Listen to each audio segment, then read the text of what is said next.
Izraeli ka nisur një ofensivë të re toksore në veri dhe në jug të Gazës, pas një vale të fuqishme bombardimesh ajrore gjatë natës që kalon pas mbi 100 persona të vdekur, sipas autoriteteve shtetërore në territorin palestinez. Sulmet kanë çuar edhe në mbylljen e spitalit të fundit funksional në veri të Gazës, në Beit Lahia. Ofensiva e re ushtarake e quajtur Qerret e Gedeonit është shoqëruar me përpjekje diplomatike për të arritur një armpushim, ndërsa negociatat pa kushte midis Hamasit dhe Izraelit kanë rifilluar në Doha të Katarit.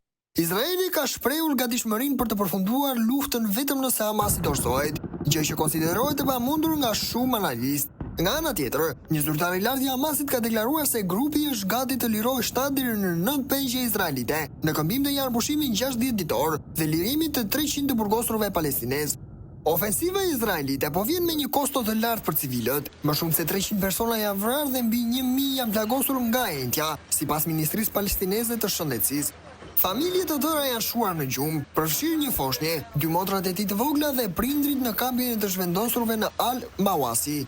Sistemi shëndetësor i Gazës është në prag të kolapsit. Spitali indonezian në Beit Lahia, i vetmi funksional në veri, është goditur rënd dhe ndodhet jashtë funksionit. Drejtori i spitalit, Dr. Marwar Al-Sultan, tha se shpërthime shkëputën respiratorët që mbanin pacientët gjallë dhe spitali është plotësisht i rrethuar.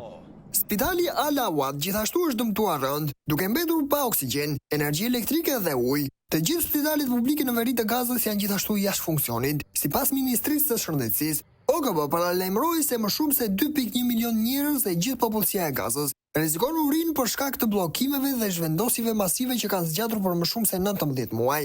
Komisioneri i OKB-s për të drejtat e njerëzit, Volker Turk, e ka krahasuar ofensivën e re me spastrimin etnik, duke thënë se sulmet dhe mohimi i ndihmave humanitare tregojnë një përpjekje për të ndihmuar përparimin demografik të Gazës në shkelje të ligjit ndërkombëtar.